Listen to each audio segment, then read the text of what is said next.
I usually like to read books, but recently I attended a seminar for a change, and I will use the occasion to say a few words about the Schulz von Thun Institute. And I will also briefly explain dark patterns. This and more in the new channel update. Welcome to the Soft Skill channel. My name is Sebastian Jung and I welcome you to the channel update September. We started with a couple of nice new videos into the second half of the year, and we will have a brief look back. We first of all had the video about indoor climate. We discussed the summer heat, which is thankfully now getting to a close and decreasing. But winter is coming up in a while with its own problems, such as dry, heated air and flu season, a cold season, and this we also covered, so the video will stay relevant in the upcoming month. After that, we had a video that was fun to make and probably also fun to watch about apparent productivity, a soft skill talk. Now, a lot of you have probably encountered further examples for that in day-to-day work life, and that probably wasn't that funny, but more frustrating, infuriating, and so on. So it is also a serious issue and an issue that concerns day-to-day work. And of course, there was a book review, the first one after the summer break. We had a look at Nudge by Richard Thaler and Cass Sunstein. Quite an interesting book because on one hand it is a new addition to our series on biases and fallacies because it's related to that. On the other hand, it is also about issues of influencing people and manipulating people. And finally, nudges by themselves are quite an interesting topic. For example, concerning the nudge units that have been created in various countries. I will say a few words about that in a moment. In regard to this topic of nudges, I would like to say a few words about a similar topic that I came in contact with recently a couple of times, and that is quite interesting, and that are the so-called dark patterns. Dark patterns occur on the internet, websites, online services, and also in gaming, especially in mobile games and online games. Again, it's about giving people a gentle shove into a certain direction. However, this time we deal with clearly manipulative methods. So the things we are supposed to do are not in our own interest, but in the interest of the platform provider or the game creator. The cookie policies I already mentioned in the book review of Nudge are a typical example. We usually don't want companies to track our online activities, so it would be in our best interest to decline cookies. However, a lot of people end up accepting cookies because there is this big green button and it seems to be the right thing to do. It seems to be the default option, and it is much easier than clicking through 2 or 3 menus to actually decline the cookies. A similar example are privacy settings, data protection settings. Those are often hidden deep within menus, especially on social media platforms. They might also be explained poorly in unnecessarily complicated phrases. So you are not really sure which settings you need to choose. And at the end, you might end up with weak privacy settings, even though stronger ones are theoretically available. And finally, one example I frequently encountered especially when doing online shopping, is the following. So you bought something in an online shop and you selected shipping options, payment options, whatever, and at the very end, there are some boxes to be ticked. I accept the terms of service or whatever. I accept the data protection policy, whatever. And those are mandatory. You need to tick them to be able to complete the purchase. However, below them, there frequently is an additional box. I want to subscribe to the newsletter, which is, of course, not mandatory, but the plan obviously is that you just briefly glimpse on it, oh yeah, mandatory boxes, tick, tick, tick, and you check all of them, including the newsletter, and you end up receiving a newsletter you don't actually want. About dark patterns on websites, there is a very interesting document by the European Data Protection Board, an institution of the European Union. I will link to it in the video description. It describes several variations of dark patterns on websites and how to notice them and how to avoid them.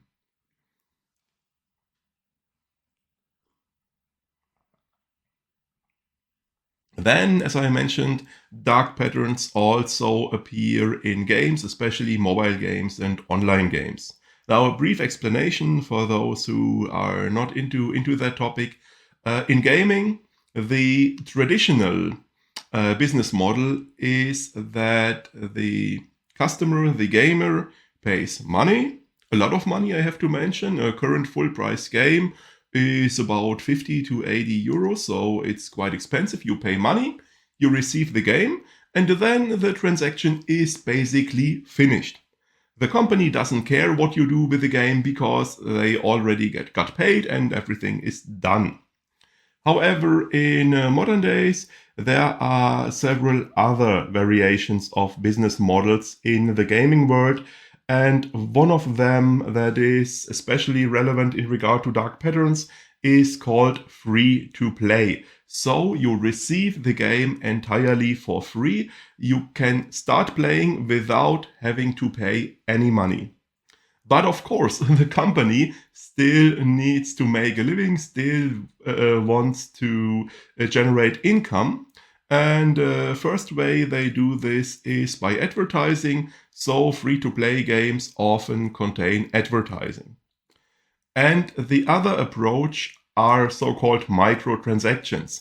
Within the game, you can buy things with real money. You can make small transactions here and there and there and there, where you, for example, buy in-game items, buy cosmetic items, comfort, quality of life features, you speed things up, whatever. And if you use those microtransactions frequently, you might end up paying more than you would have paid for a normal full price game.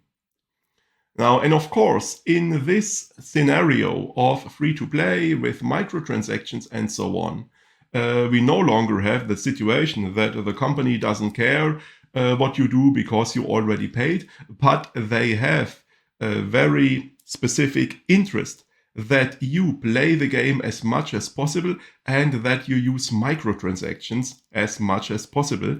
So those games are not primarily designed about being fun for the gamer, but they are focused on making people play as much as possible. One typical feature those games have is that they contain some motivation, some incentive to play the game at least for a short time every single day. For example, you receive a daily reward just for starting the game, or there is some small daily challenge, daily quest that you can complete once a day. So they try to make you play the game at least for a short while every single day.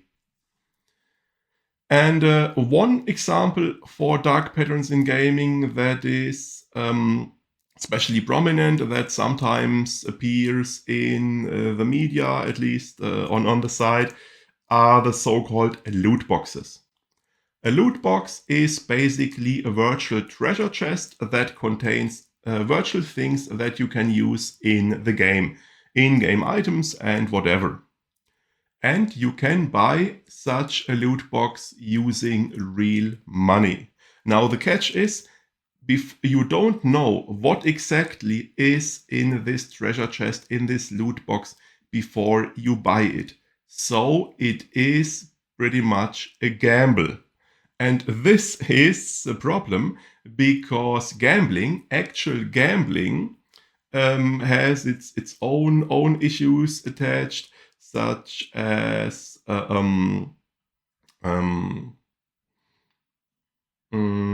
people getting addicted. And a very important point is that gambling is not to be made available to minors. You have to be legal age to gamble, while free-to-play games and online games are played a lot by minors, by children. And yeah, there has been a lot of discussion about that. In most countries, governments have decided that loot boxes are not to be considered as gambling, but there are a few exceptions. Belgium, for example, considers loot boxes a kind of gambling, so some games cannot be released in Belgium anymore, or they have to be modified to fulfill the legal requirements in Belgium. About dark patterns in gaming, I will link in the video description to a website called Dark Pattern Games, where you find descriptions of several more dark patterns that appear in mobile games, especially in mobile games. And there are also lists of a lot of mobile games where you can check which dark patterns are used and which games use them especially heavily. Well, if it comes to mobile games, my recommendation is to just avoid them. Get a proper game for a real computer or a real gaming console instead, where you pay and then things are finished. However, if you like mobile gaming or if your children are into it, you can use this website to avoid the most problematic ones.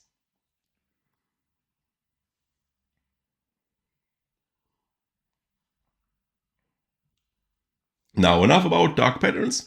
Of course, there are further videos coming in the next couple of weeks, and we start next week with another addition to our series on biases and fallacies, and we take a look at one of the most important and fundamental biases, which is called the availability bias or availability heuristic. Now, briefly summarized, it means that we believe something is likely to occur or something occurs frequently if we can easily come up with examples. And this, of course, leads to a wide range of problems, and those we will discuss in the video. After that, there will be a small addition to the topic of nudges. We will have a brief look at the aforementioned nudge units. In the book Nudge, Thaler and Sunstein stated that nudges are a nice tool for large organizations, especially for governments, to give people a gentle shove, a gentle nudge in the right direction. And a lot of governments have picked up this idea and created so-called nudge units. Sorry. And we will have a look at a few. We will have a look at Great Britain, which had the very first nudge unit, at the United States, at Australia, which has the biggest nudge unit, and at Germany. After that, we will discuss interesting and important phenomenon, flow.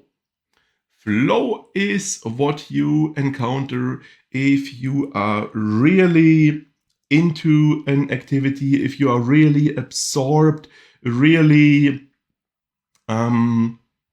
if you don't notice what's going on around you anymore, you are really focused and everything progresses easily as if by itself, and it works really well. Flow is quite an interesting topic. On one hand, it is an interesting phenomenon, of course, by itself. Then it is also an interesting topic in regard to self-management, because obviously having a flow experience is nice, and it would be nice to have it more frequently in your daily activities and your work. And there are certain preconditions you can try to fulfill to make it more likely. And finally, there is also the idea of having a happier life due to flow and in relation to positive psychology.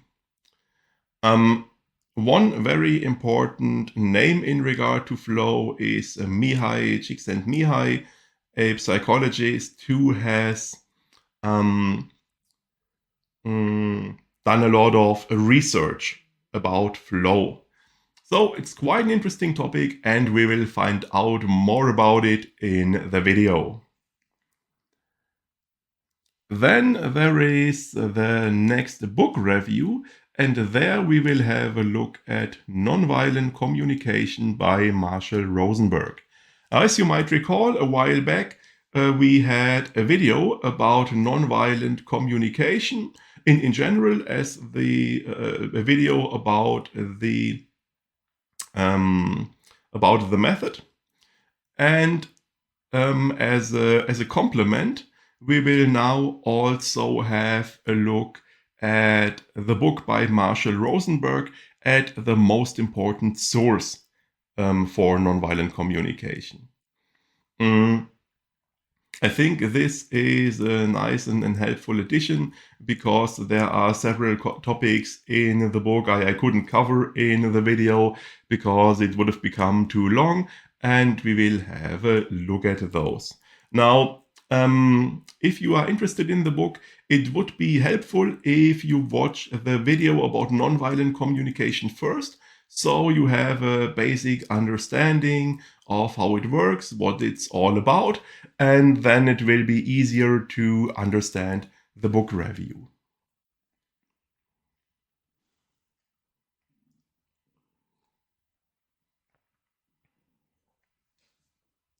I recently attended a seminar by the Schulz von Thun Institute. Now, Schulz von Thun, his communication models are quite popular on the channel, the videos about them. So I would give you some brief information what this Schulz von Thun Institute is about, because I think I mentioned it briefly a couple of times, but I never really explained what it is. Now, Schulz von Thun, as you might know, was a professor of psychology in Hamburg in Germany. Now he's still alive, but he isn't a professor anymore.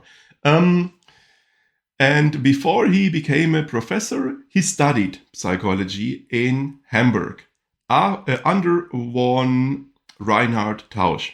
And Tausch is quite an interesting person himself. He's an important figure in psychology and in pedagogy. So that is quite a cool guy. So Schulz von Thun had quite a knowledgeable mentor. And while he was still studying, he was an assistant to Reinhard Tausch. And Tausch started doing seminars, as far as I know, especially for teachers, and later also for managers, for people in leadership positions. And Tausch's mission was to help those people get rid of the old authoritarian approach, authoritarian style of leadership, and to develop a modern cooperative style of leadership. And Schulz von Thun was part of that. And after he became a professor of psychology himself in Hamburg, he continued doing seminars. His focus shifted more towards communication. He used the different models he developed. And by the way, those models he developed, those seminars he gave, were an important factor, a very important input. So a lot of the models he developed were developed due to problems and needs that arose in the context of those seminars he gave. Now, after Schulz von Thun retired as a professor at the Hamburg University, he still continued to give seminars. And around the time he retired, which was 2009, he founded the Schulz von Thun Institute with a couple of friends and colleagues and other psychologists that also gave lectures and seminars. He founded this institute as a organizational basis for the continuation of these seminars, these training activities. And today, this Schulz von Thun Institute provides a wide range of seminars, of series of courses. There are seminars for trainers and coaches and consultants, also for managers and people in leadership positions, also for people working in social services. You can train to become a coach, you can train to become a mediator. So they have a wide range of seminars available. I will link to the website of the Institute in the video description, but it is unfortunately only available in German. Now, personally, the seminar I attended was the first part of a series for trainers, consultants, and coaches.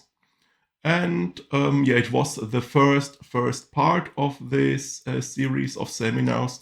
So it dealt with the basics. It didn't require any previous knowledge. Since I already knew a couple of books and I knew about the models by Schulz von Thun, there wasn't that much new information, but it was still quite interesting to see how they go about explaining them, teaching them, using them, how they apply them to problems participants brought up. So this was quite interesting. The models we learned about, by the way, were the communication square, the inner team, and the Riemann-Thomann model. The latter we have not yet discussed on the channel, but there will be a video about it not too far in the future. I started working on that one. So overall, it was quite a nice seminar, quite interesting, and it was also quite fun and quite nice. There was a nice atmosphere, nice mood. So it worked out really well, and I plan to continue this series of seminars and to finish this series in the future. Well, that's pretty much it for today. We will see each other again next week. For today, I take my leave.